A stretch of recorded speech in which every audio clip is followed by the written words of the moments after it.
Good morning दोस्तों, कैसे हैं आप लोग। आज फिर से आपका स्वागत है कंक्रीट T20 मैच में। तो चलिए हम देखते हैं आज किसका मैच है। क्वेश्चन देख के हमें लग रहा है जो मैच होने वाला है कंक्रीट 11 वर्सेस वाइब्रेटर 11। तो चलिए हम चेक करते हैं कि आज का मैन ऑफ द मैच किसे मिलने वाला है। फर्स्ट जो है ये ऑप्शन ए आप रीडिंग करिएगा तो ड्राई कंक्रीट को इसमें आप वाइब्रेट नहीं कर सकते हैं। और सेकंड ऑप्शन जो है अर्थ मोस्ट, ये भी आप करिएगा तो ये क्रैक हो जाएगा आपका कंक्रीट, क्योंकि ये सेट होना स्टार्ट हो जाता है। ये सेमी प्लास्टिक है, तो इसमें आप वाइब्रेटर चलाइएगा तो स्ट्रेंथ गेन नहीं कर पाएगा। जो मेन स्ट्रेंथ गेन करने वाला है वो प्लास्टिक है। तो इसमें प्लास्टिक के लिए वर्केबिलिटी क्या होने वाला है, आप हमें कमेंट करके बता सकते हैं कि इसकी वर्केबिलिटी यानी डिग्री ऑफ वर्केबिलिटी क्या है। हमें कमेंट करके बताइए। जो ये इसको हम मीडियम में रखते हैं। और इसका जो रीडिंग ऑफ स्लम्प कितना है, ये mm में हमेशा प्रेजेंट किया जाता है। तो 0.85 टू 0.90 होता है, ये आप रखिएगा। और इसी के साथ साथ जो इस T20 मैच का जो man of the match, sorry दोस्तों थोड़ी सी मिस्टेक हो गई है। चलिए man of the match plastic को मिल गया है। और उसी के साथ साथ एक मस्त डीजे वाले बाबू मेरा कंक्रीट हिलवा दो। कंक्रीट तो हिलेगा ही, बट कैसे हिलेगा बाबू, यहाँ पे ये आपको बताना पड़ेगा। कंक्रीट तभी हिलेगा जब आपका ये डिग्री ऑफ वर्केबिलिटी जो रहेगा वो प्लास्टिक मोड में रहेगा, तभी डीजे वाले बाबू कंक्रीट हिला पाएगा, नहीं तो नहीं हिल पाएगा।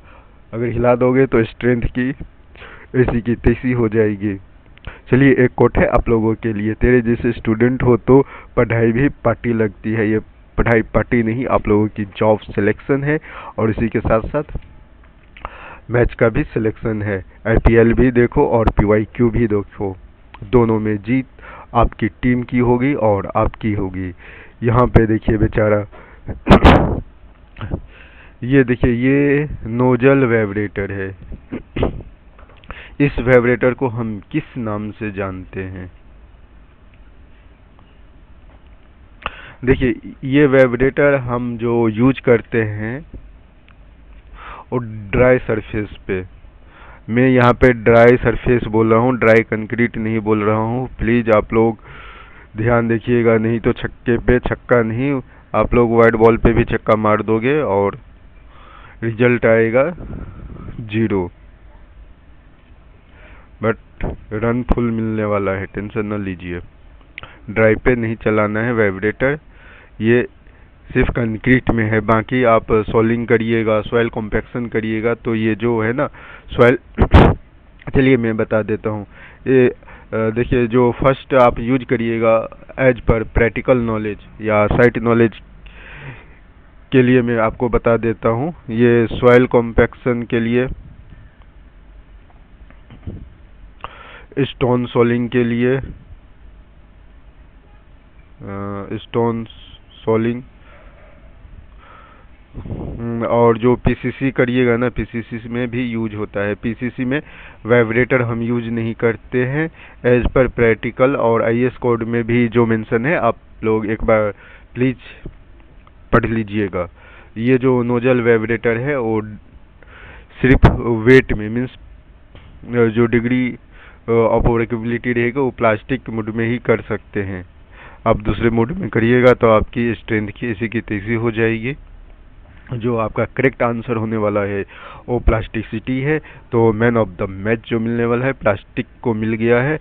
तो चलिए हम नए सेशन के साथ सेकंड क्वेश्चन हम रीडिंग करते हैं और देखते हैं इसमें क्या जलवा दिखा रहा है।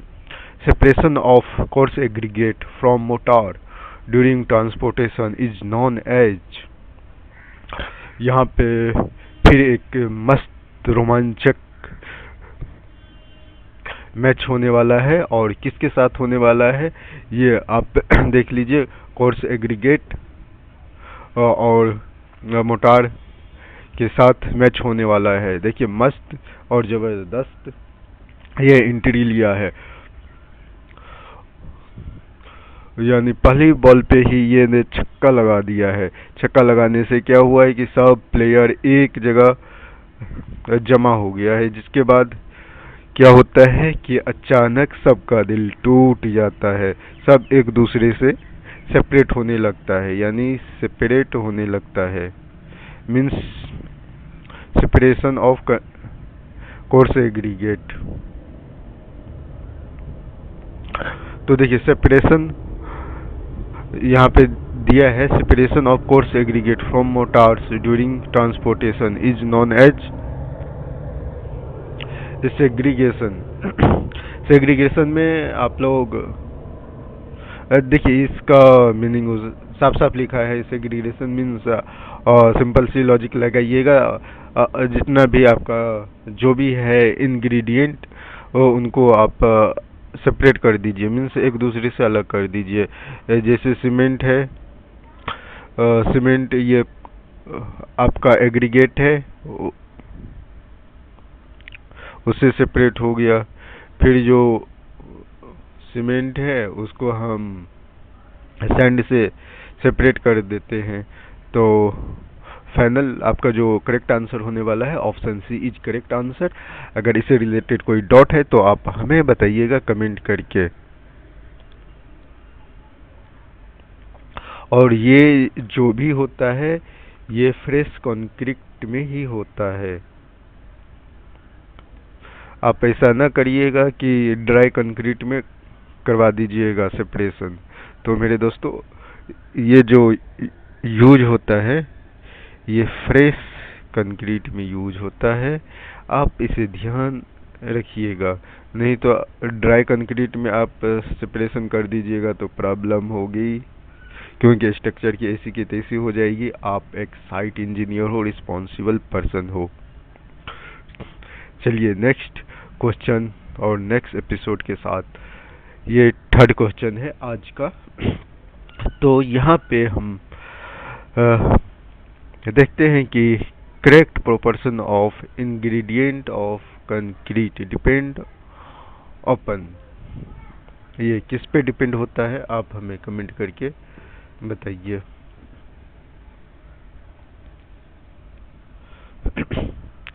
देखिए proportion of ingredient of concrete,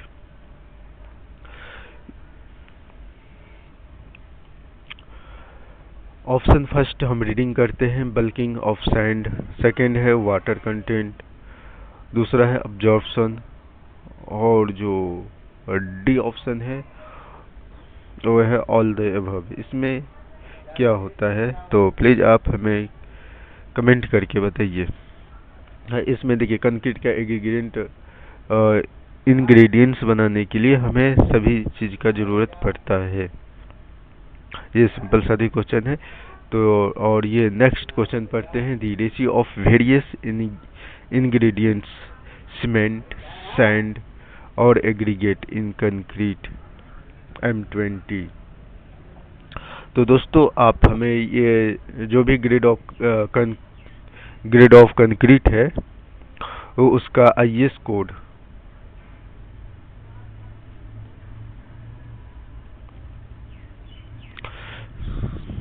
IS code, page number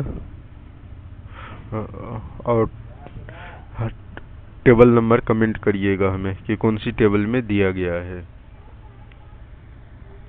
तो देखिए M20 के लिए क्या ग्रेड है, तो आप लोग फ्रेशर स्टूडेंट है तो भी आप ध्यान से देख लीजिए। जो M5 है वो कहीं यूज नहीं होता है,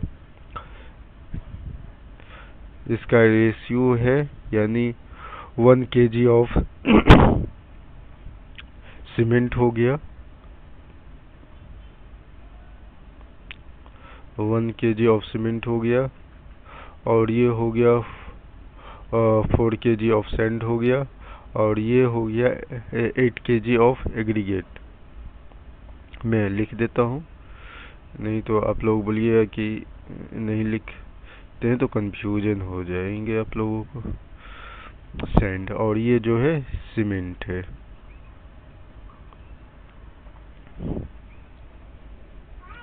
तो प्लीज़ आप हमें प्रोपोर्शन का आईएस कोड, यानी किस आईएस कोड के अकॉर्डिंग हम मिक्स डिजाइन बनाते हैं और ई ग्रेड ऑफ कंक्रीट बनाते हैं, आप हमें ज़रूर कमेंट करके बताइएगा। इसमें भी कोई डाउट नहीं होना चाहिए। चलिए हम नेक्स्ट क्वेश्चन देखते हैं। नेक्स्ट क्वेश्चन है to prevent segregation the maximum height of placing concrete is, कितना होने वाला है देखते हैं। चलिए देखिए, ये आपका हो गया स्लैब हो गया, या आप बीम मान लीजिए, जो भी मानना है रफली समझने के लिए। और आप जो हाइट से कर रहे हैं तो जो भी होना चाहिए, अगर मैनुअल डाल रहे हैं तो जिसको तसला बोलते हैं, कुछ भी बोलते हैं, तो उसमें कोई दिक्कत नहीं है। फिर पोरिंग करते हैं तो उसके लिए जो हाइट होता है ना, वो 1.5 मीटर होता है। 1.5 मीटर मीन्स हो गया 150 सेंटीमीटर। तो इसकी जो करेक्ट आंसर होने वाली है, आंसर सी इज करेक्ट। और ये जो एज पर आईएस कोड भी आप हमें कमेंट करके बताते रहिएगा, क्योंकि आप किसी भी इंटरव्यू में जाइएगा एसएससी जेई के लिए मेनली, तो आपसे ना आईएस कोड ज़्यादा पूछ देता है वो लोग, क्योंकि पता है कि ये सब रटा रटाया है। आईएस कोड पे थोड़ा फोकस दीजिएगा। ये आईएस कोड 456/2000 है, और इसमें आप हमें पेज नंबर कमेंट करके बताइएगा कि पेज नंबर कितना है।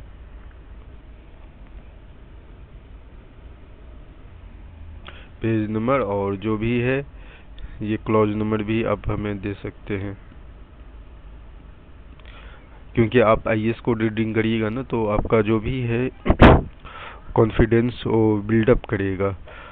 और उसके साथ साथ ना आप PYQ 100% सॉल्व करिए। विदाउट PYQ का आपका ना कोई सिलेक्शन नहीं होने वाला है। हमें पता है कि आप लोग कॉलेज में भी थ्योरी पढ़ चुके हो, मेडेजी में भी थ्योरी पढ़ चुके हो, और भी अदर कोचिंग है, अच्छे अच्छे कोचिंग है, वहाँ पे भी आप थ्योरी बहुत अच्छी तरह से पढ़ ली हो, बट विदाउट PYQ का आपका सिलेक्शन नहीं होने वाला है। यानी सिलेक्शन होने का चांस ना के बराबर है, क्योंकि आज के डेट में जो कंपटीशन है उसके अकॉर्डिंग मैं बता रहा हूँ। देखिए नेक्स्ट क्वेश्चन हम रीड करते हैं। While compacting the concrete by the mechanical vibrator the slump should be not exceed. हमें बताइए स्लम्प कितने पे एक्सीड नहीं करना चाहिए।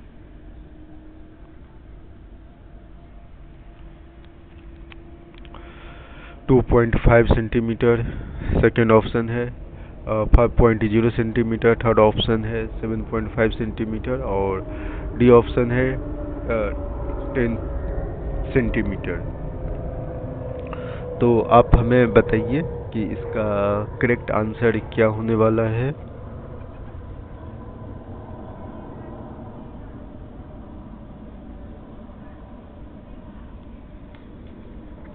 जो इसका करेक्ट आंसर होने वाला है वो 5 सेंटीमीटर होने वाला है। 5 सेंटीमीटर मीन्स ये हो जाएगा 50 mm।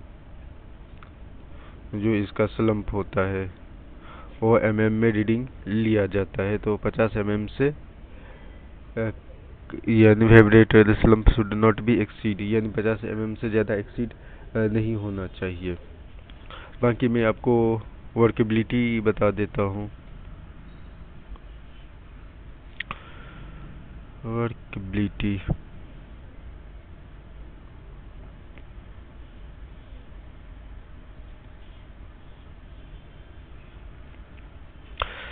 देखिए, वेरी लो के लिए जो है स्लम्प 0 से 25 mm के लिए रहता है, और जिसके बाद जो लो होता है उस वो 25 mm से लेके 50 mm तक रहता है। ये 50 mm तक यानी मास कंक्रीट, जहाँ पे यानी कंक्रीट ज़्यादा यूज होता है। बड़े बड़े स्ट्रक्चर में आप जाओगे वहाँ पे आपको देखने को मिलेगा। जो मीडियम होता है, मीडियम ये प्लास्टिक में आ जाता है, यानी इसमें हम वाइब्रेटर यूज कर सकते हैं। इसका जो स्लम्प रीडिंग होना चाहिए, और स्लम्प मीन्स जो आप टेस्ट करोगे उसका रीडिंग का मैं बात कर रहा हूँ। 50 mm से लेके 100 mm होना चाहिए। और जो वर्केबिलिटी हाई रहता है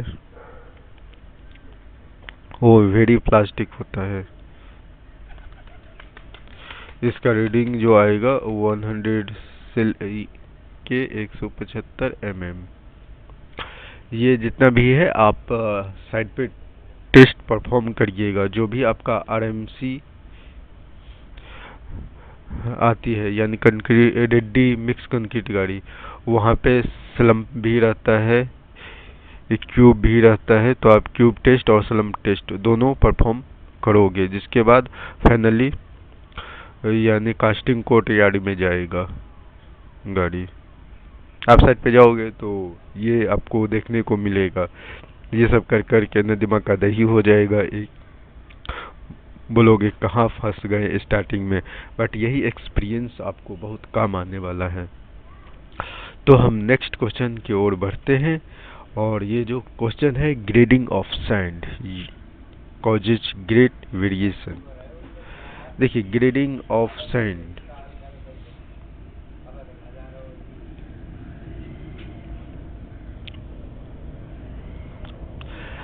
आप लोग इसका ऑप्शन पढ़िए। देखिए, ग्रेडिंग ऑफ सैंड यानी सैंड का ये भी ग्रेड होता है, और सैंड के नाम भी बहुत डिफरेंट टाइप का होता है, क्योंकि बुक में तो उतने टाइप का नहीं दीजिएगा। दिल्ली में जाइएगा तो कटेला, कटेला नंबर 2, बदरपुर, यमुना रेत, ये सब बहुत सारा नाम से आप जानोगे। नाम से भी जानोगे, सबका जो है सबका कैरेक्टरिस्टिक स्ट्रेंथ भी डिफरेंस होता है, और उसके साथ साथ सबका अमाउंट भी अलग होता है। तो ऐसा ना हो कि सेम अमाउंट में आप कुछ भी ले लो, ये पॉसिबल नहीं है।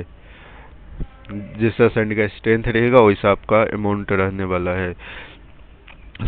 जो आप हमेशा अमाउंट पे ध्यान दीजिएगा। अगर अमाउंट पे आप ध्यान दोगे तो वेस्टेज ऑटोमेटिक रिड्यूस हो जाएगा, क्योंकि आपको पता रहेगा कितना पैसा बर्बाद हो रहा है। मटेरियल बर्बाद होगा तो आप लोग इग्नोर कर सकते हो, बट मटेरियल को कन्वर्ट करोगे अमाउंट में तो आप उसको कंट्रोल कर सकते हो। तो साइट इंजीनियर का, क्योंकि आप लोग गवर्नमेंट ऑफिसर रहोगे, गवर्नमेंट इंजीनियर रहोगे, तो इस सब के लिए भी कॉन्ट्रैक्टर को फ्री फोकट में सुना सकते हो कि ये मटेरियल बर्बाद क्यों हो रहा है। चलिए क्वेश्चन की ओर चलते हैं कि क्वेश्चन में क्या दे रखा है। Grading of sand causes great variation in workability of concrete, okay, strength of concrete, okay, durability of concrete, okay. तो इसका जो करेक्ट आंसर है ऑल ऑफ द अबव, यानी इसमें जो मैन ऑफ द मैच मिलने वाला है, मैन ऑफ द मैच जो मिलेगा इसमें चारों को मिलेगा। किसी से कोई प्रॉब्लम नहीं, सब अच्छे परफॉर्मेंस किया है। ये देखिए 18 number question, characteristic strength of concrete is measure at.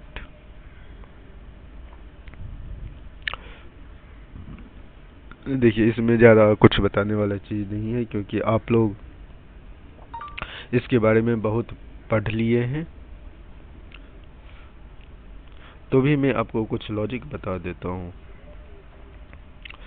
देखिए ये जो आपका करेक्ट आंसर है वो 28 डेज है। 28 डेज में हमें कितना आना चाहिए? 20 न्यूटन पर mm स्क्वायर। ठीक है, ऑप्शन ए। 2, और इसको आप कन्वर्ट करिएगा कितने से? 28 इंटू 10.1974, तो जो भी आएगा ये केजी पर सेंटीमीटर स्क्वायर में आएगा, यानी 280 484, यानी 290 केजी तक आएगा। जो भी आएगा आप कैलकुलेट कर लेना।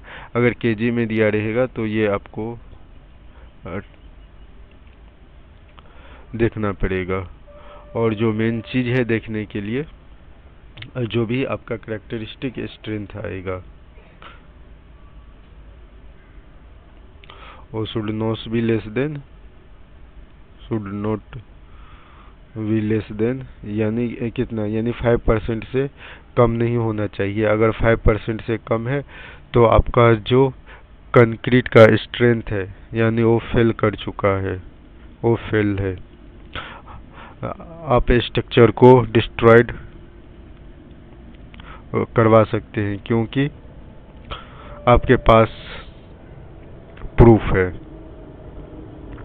सो आप ये भी याद रखिएगा, इंटरव्यू में पूछा गया है ये क्वेश्चन कितने बार, क्योंकि एसएससी वाले का कोई मॉक इंटरव्यू आप देखिएगा तो आपको पता चलेगा। चलिए हम नेक्स्ट क्वेश्चन की ओर चलते हैं। नेक्स्ट क्वेश्चन जो है स्लम्प टेस्ट।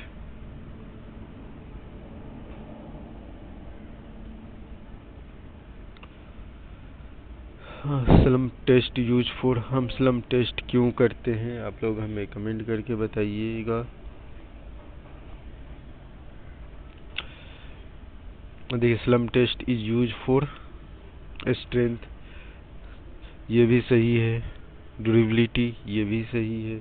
कंसिस्टेंसी, ये भी सही है। वर्केबिलिटी, ये भी सही है। देखिए लेकिन सबका मीनिंग अलग अलग होता है, तो आपको मीनिंग पे जाना है। देखिए आरएमसी गाड़ी जो आती है, यानी रेडी मिक्स कंक्रीट की गाड़ी आती है, जब हम स्लम्प और क्यूब मोल्ड टेस्ट करते हैं, स्लम्प टेस्ट करते हैं ना, तो हम सबसे पहले जो चेक होता है वो है वर्कबिलिटी चेक करते हैं कि जो भी मेरा कंक्रीट आया है साइट पे, वो कंक्रीट कास्ट करने लायक है या नहीं, यानी गुड कंक्रीट है कि नहीं। अगर अच्छा कंक्रीट है तो हमें वर्कबिलिटी पता चल गया, तब जाके हम कास्ट करेंगे। कास्ट करने के बाद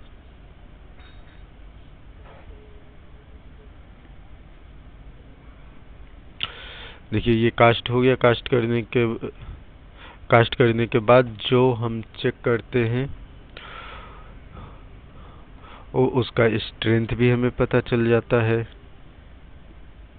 ड्यूरेबिलिटी भी पता चल जाता है, वर्केबिलिटी तो पता चल ही गया है, और कंसिस्टेंसी भी पता चल जाता है। बट इसका जो करेक्ट ऑप्शन होने वाला है ये वर्केबिलिटी, करेक्ट आंसर। सो मेरे प्यारे दोस्तों, इसका answer C option is correct. चलिए हम नेक्स्ट क्वेश्चन की ओर चलते हैं। नेक्स्ट क्वेश्चन क्या बता रहा है हमें, देखिए shrinkage in concrete can be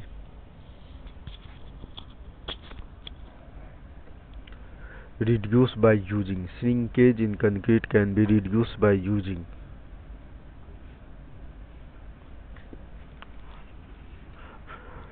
तो श्रिंकेज के बारे में आप पढ़ लीजिए। ये मैं कुछ आपको बेसिक पॉइंट बता देता हूँ। यानी श्रिंक का मतलब होता है कंक्रीट जो है, यानी सिकुड़ना जिसको बोलते हैं, यानी ये कंक्रीट का एक्चुअल साइज है और फिर ये सिकुड़ के इस टाइप का हो गया है, तो इसी को हम श्रिंक बोलते हैं। ये क्यों होता है आपको पता होना चाहिए।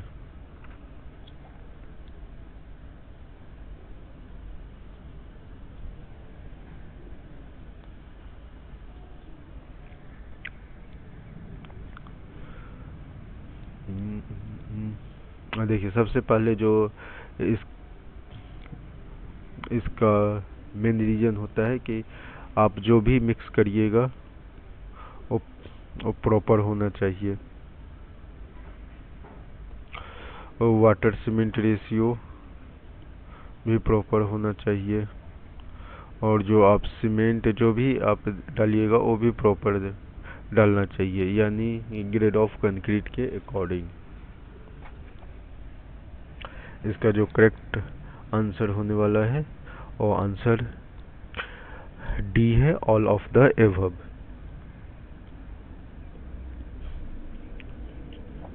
The shrinkage in concrete can be reduced by using, यानी low water cement ratio, less cement in concrete, proper concrete mix, यानी ऑल ऑफ द एबव।